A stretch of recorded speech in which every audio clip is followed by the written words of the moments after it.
Hey guys, guess what time it is? Romancello. Anyway, sorry I didn't post anything this morning. I last night after running around doing exploring all day, I did a 4-hour nighttime photography walk. So I didn't get home till well after midnight. So I was pretty tired. So. But just to give you a recap. So yesterday I started the day by going over to the what's called the Campo dei Fiori. This is a kind of a plaza in Rome, and in the mornings they do a big market. It's mostly kind of touristy now, but it was used to be actually a real what the locals really went to. Now it's mostly uh, liquor and some fruit. And somehow I ended up doing a limoncello tasting at 9 o'clock in the morning. I'm not sure how exactly that happened, but after that I headed over to Lago de Torre, Argentina. And this is a site where it's four Roman temples, and they're kind of below ground. And this is actually where Caesar was assassinated. I used to always think it was in the Forum, but it wasn't. It was actually at this site here. And what's cool about this site, it's also the home of the Roman cat sanctuary. So I was able to visit that. They've got something like 81 cats, and they kind of take care of them in the sanctuary, and then they're allowed to roam around the ruins, during the day. And so so that was kind of cool.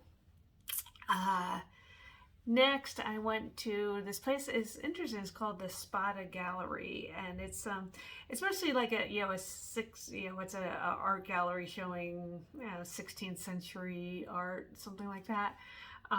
But the reason I wanted to go there was something that Borromini had created called a forced perspective gallery, and it's really cool because you look down kind of this row of columns, and you see a statue on the far end, and it looks like you're looking down this long corridor, and there's just a person. It's a life-size statue at the very end, but that's actually it's an optical illusion, because what happens is the actually columns get smaller. I forget how we did it, but the statue is actually only like half the size. I'm not even sure it's not even half the size of a human being. So I did take a picture of what a regular person standing next to it is, but it's just a cool optical illusion.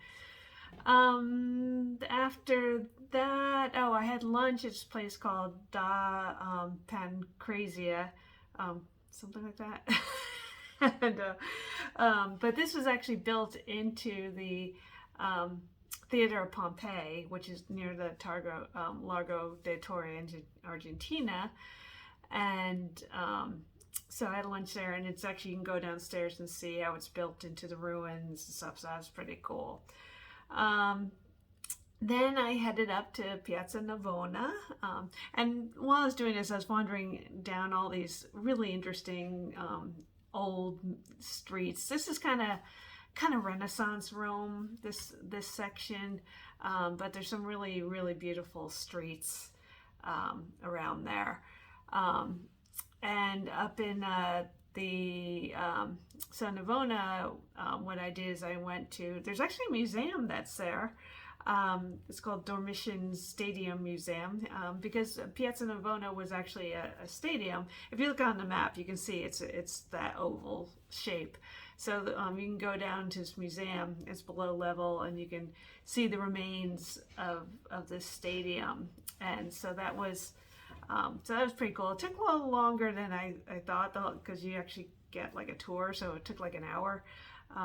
So I didn't get to see as much around there as I wanted to, but I did see Borromini's church that's there. That's pretty cool, and the fountains. And like I said, then I came back to the hotel quickly, showered, and headed out again for a 4-hour photo walk. I got some great photos. I can't show them to you because they're on my my real camera, so you'll have to wait till I get home for that. Anyway, so that's it for yesterday. So I'll get you the report for today as well while I'm doing this. Ciao.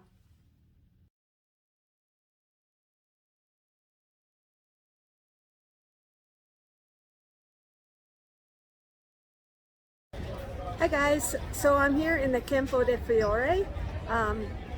It means field of flowers, and today is the site of one of the most popular flea markets in Rome.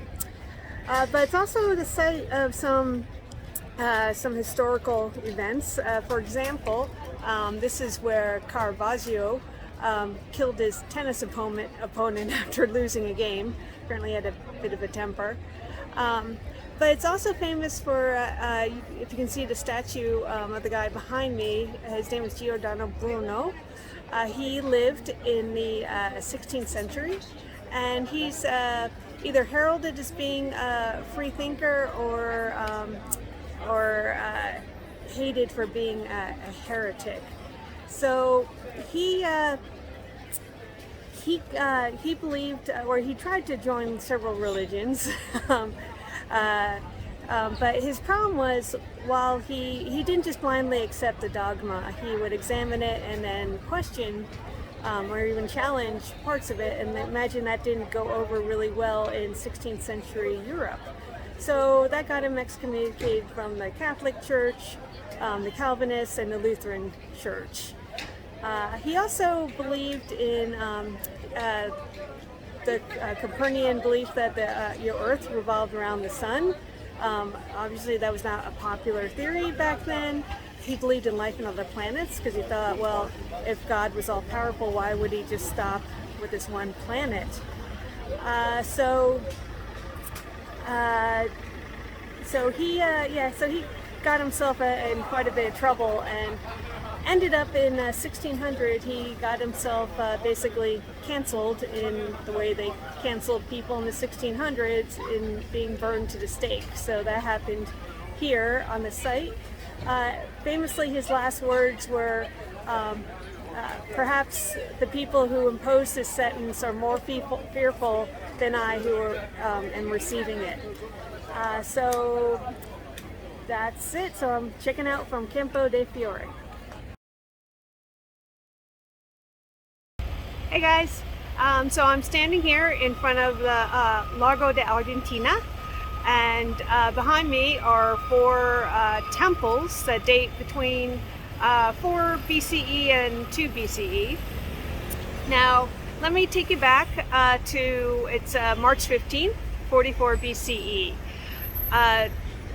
Julius Caesar is, he's not feeling really well, and his wife had a really bad dream about something happening to him on the Ides of March.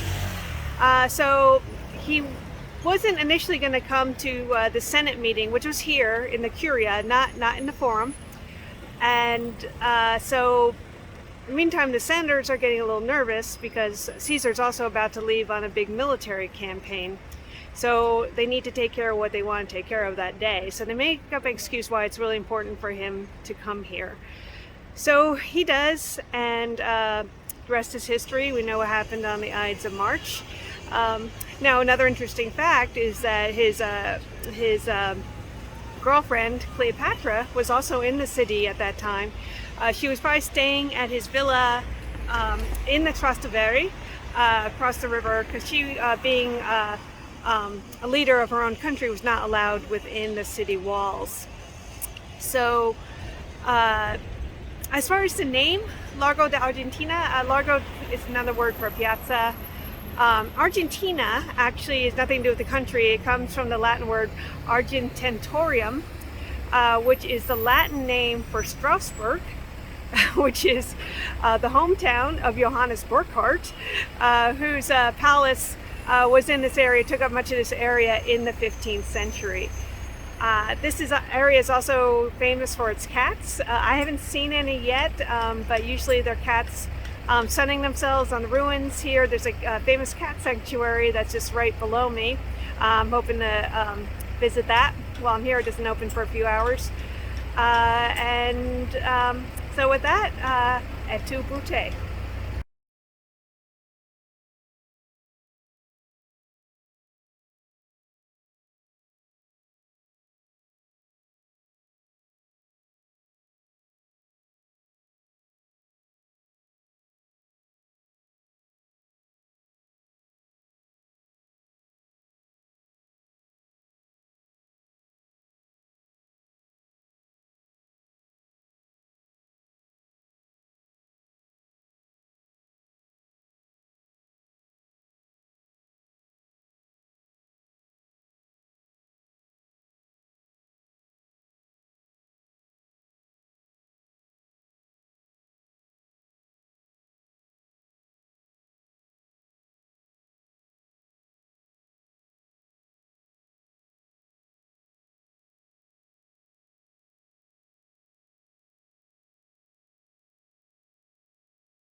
Hey guys, so I'm just outside the Piazza Navona with yet another talking statue. This is Pasquino. He's probably the most famous of the talking statues. In fact, he's actually still got some notes attached right next to him right now. Some of his more famous quotes are what the barbarians didn't take, the Barberini did. That's a poke at the wealthy Barberini family. And here's another one.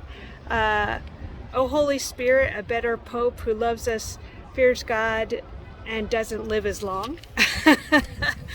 So these are the types of notes that people would leave at these statues.